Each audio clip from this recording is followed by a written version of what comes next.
Hey YouTube, Peterbilt Knife Guy, and today we got a doozy for you. And that doozy is a Jacob Peterson design. He is the owner of Exodus Knife and Tool. There's his logo right there. Jackalope. This is the second one I have. The first one's red blade and a different steel. It's S35VN. This one is in A2 tool steel. And this one, unlike the other one, has a gun blued finish. And I tell you right now, I freaking love this gun blue finish on here. This thing is just a classy looking little EDC fixed blade. When I say little, it's not even that small. It's actually quite large considering it being an EDC knife. Let's get some specs. Let's see here. So you're looking at about 4 inches of blade, 8.5 overall. And you're cutting right around like, three and 5/8, you know, because there's no sharpening choil on here, which I prefer. I mean, it depends on the knife, really, to be honest with you. But when you have a sharpening choil on some knives, if you're doing like a lot of cardboard work, you know, EDC tasks, the material can get hung up in a finger choil or a sharpening choil. So if you are, let's say, just really getting down on some cardboard and you come back here and you hit this, it doesn't want to go anywhere. Whereas this one, though, there's no a way it's going to snag on anything. So depending on the knife, I kind of prefer that. So like I said, it's A2 tool steel. I do not know the HRC. I believe it is 6061. I could be wrong. Blade thickness is... I can find my tape measure. We are coming in right at 1/8 of an inch. It has a full flat grind and it's just done beautifully. These things are manufactured by White River Knife and Tool. They're an excellent USA company that does fantastic work. We have ivory colored G10 scales here. I love these. Now Jacob, he's one of those guys that offers a lot of different color variations, and it's just literally something for everybody. So if this knife isn't something you're interested in, he does all different scale and color options, different types of sheath options, and so you can get a knife like this. I freaking love this knife. And you know, get it customized to your liking, which is awesome. To the sheath, most of these are going to come, if not all of them, are going to come with a Kydex sheath with these little loops here. I don't know what they're called. They're pretty good for EDC. You know, you can put them on and off your belt and whatnot. I don't wear belts, so it doesn't really work for me. But this one actually came with this guy.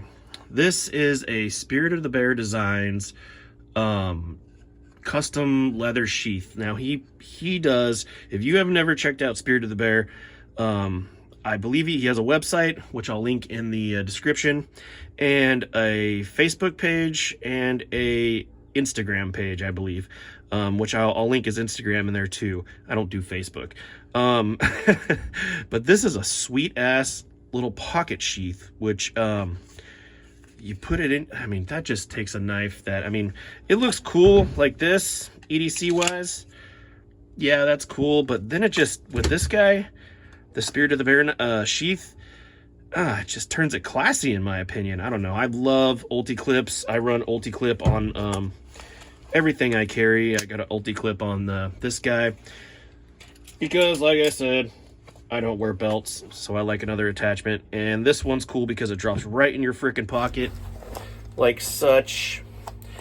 Lock it on, you're good to go. Get your knife, and put it right back in there. Like I said, I don't wear a belt.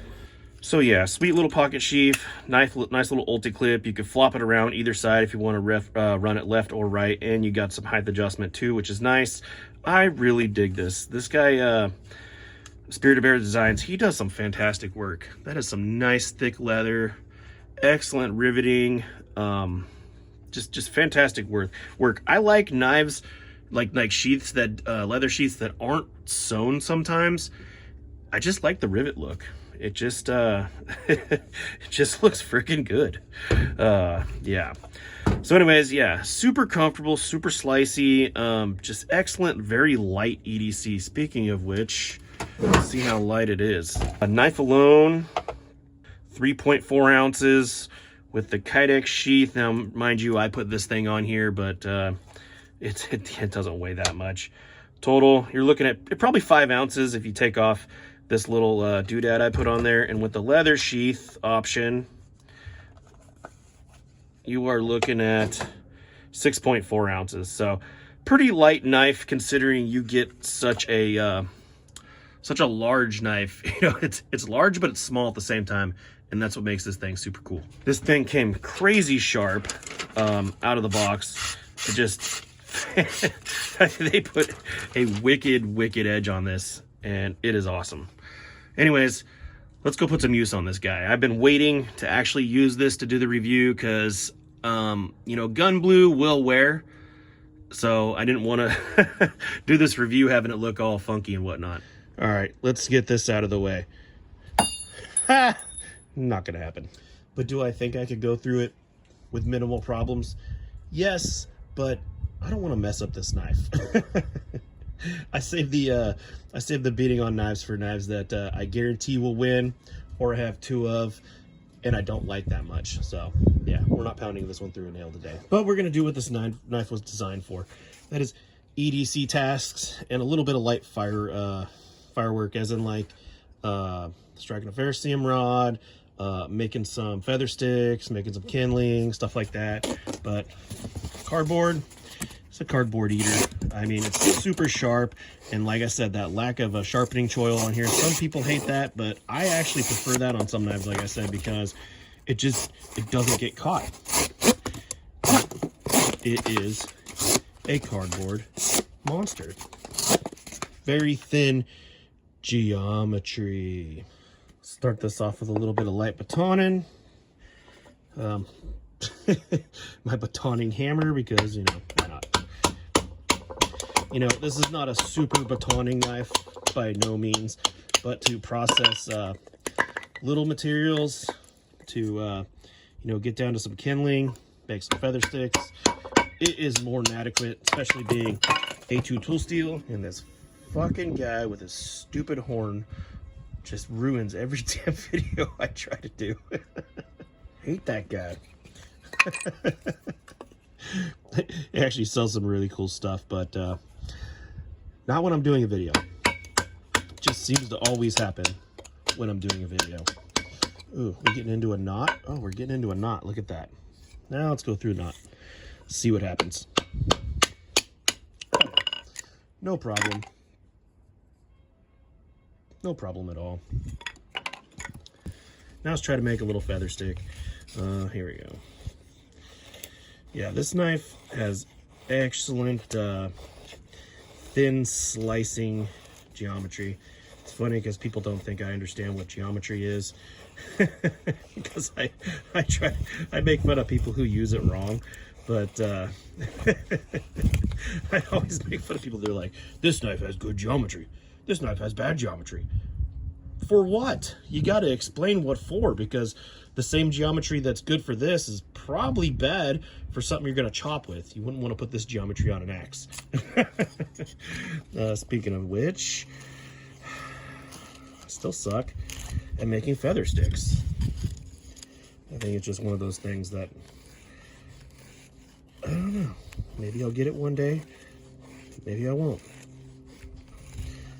I know I'll never be a brain surgeon, so maybe I'll also never be able to do a feather stick properly. It just takes practice, and you know, some of us have better things to do all day than make feather sticks. But will it strike a ferro rod?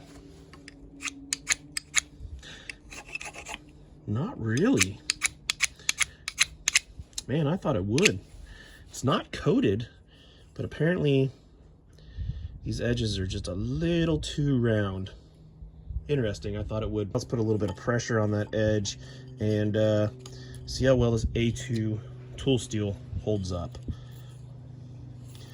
Let's try this, do a little light for now. Hey, there's a knot right there. Let's go through that knot. no problem. I know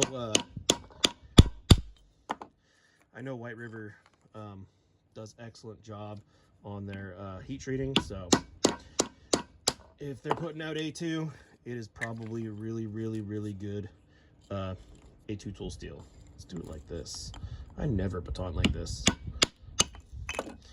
Booyah.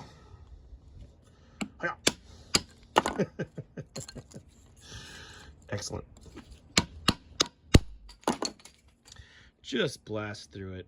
Very, very thin. Let's check how thin this actually is behind the edge.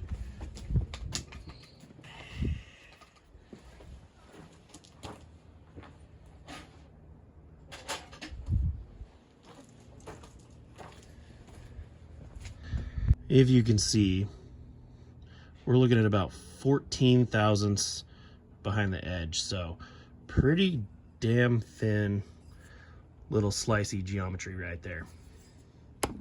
Yeah, so 14 thousandths behind the edge is pretty thin, pretty damn thin, and it has held up fantastic.